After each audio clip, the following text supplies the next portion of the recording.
The problem today is the electronics and the devices. That's what to me is and the food's a disaster. I mean, we'll talk on the next episode about the opportunity of a lifetime America has to completely resurrect and reform the public health issue through Robert F. Kennedy Jr. inside that Trump administration. It's going to be the game changer we're talking about right now if he can get his stuff through, because what they've done to the food system and what these devices are now doing to our kids is legitimately a depression blueprint. Absolutely. It is a mental health issue blueprint right in front of us. And you just mentioned it, right?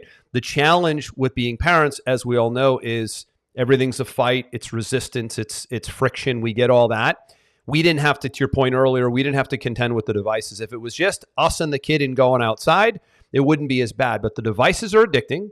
Yep. It's easy to hop on a video game, get that endorphin rush, do what you got to do, hop on social media. That's what we're contending with, a totally different beast.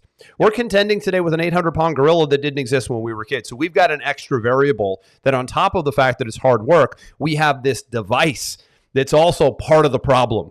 I mean, we have to physically remove it and say, your hour's up and it goes in my laundry room. By the way, another thing I want to point out here, really, really important, parents for kids, is do not let your kids have their devices in their bedroom when they're sleeping. If you saw the level, and there's been brain scans on this, if you saw the level of EMF radiation that comes off the phone while it's sitting, even in airplane mode, not as bad in airplane mode, but even in airplane mode, my family and I, we all have these EMF blockers on our phone. Mm-hmm. We use a company called Aries Tech. I'll put a link in the show notes down below. This dies down the EMF by approximately 80%. Wow. But still, the phone sitting next to the bed, on the night table, on the desk, on the bureau, even for me, I don't have it in my room anymore when I read these studies. It's unbelievable. Should never be near where you sleep. I mean, this is the 8 hours of your day, 9 or 10 for kids, 6 or 7 for adults.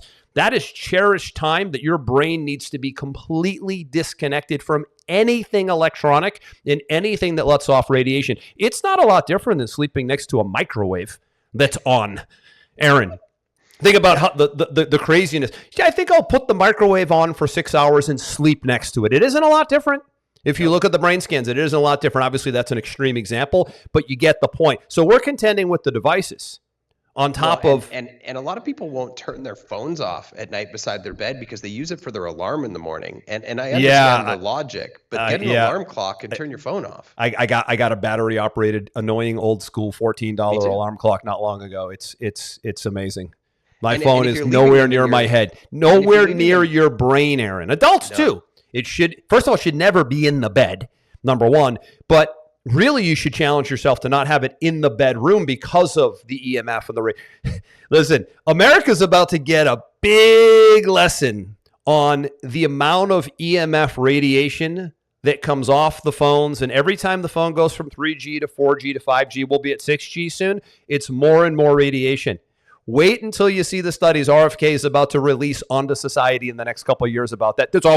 It's been a conspiracy theory that radiation comes off a phone. I mean, good Lord God, where have we gotten so broken that something so obvious is suddenly a conspiracy? He's actually been in multiple lawsuits that he's won because he's connected the EMF radiation with cancer in multiple people.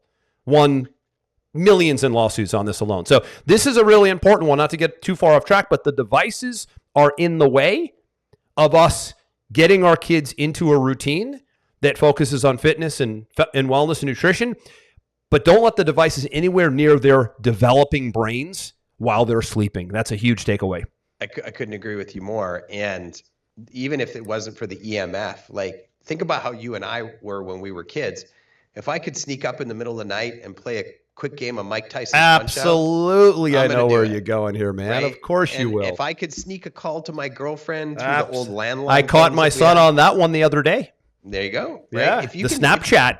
Sure. They're going to reach for it if it's accessible. Exactly. And then all of a sudden, every time you start up that device, it delays your timeline to get back into solid REM sleep. And it's already difficult as it is for that age because they got such big hormone release and high human growth hormone in their body. It's already difficult for them to wake up if they're getting disrupted. Aaron, this is not only this is so we're talking about a growing brain now. I mean, bad enough for adults, but let's talk about teenagers' brains that are growing. This is a massive disruption in the development of the brain. It's a disruption for the development. It's a disruption for a fully developed brain. Think about what it would be like for a brain that's still developing. It doesn't only affect brain development, it also alters hormones. There are also studies on it messes with serotonin levels. It messes with testosterone and estrogen levels, DHEA, progesterone. If you do your math, we've done episodes on this. If you do your blood work and you understand some of the hormones, you'll see the connection. And as you start removing this stuff from your life when you sleep specifically, you're going to start seeing a noticeable difference in your mood and your physical energy. Everything is mood and energy. Right? Without energy and mood, you can't really accomplish much in life. Can't be a great parent, can't be a great business person, can't be a great athlete, can't really do much if you don't have the energy in the mood, right? They go hand in hand. Energy dictates mood, right?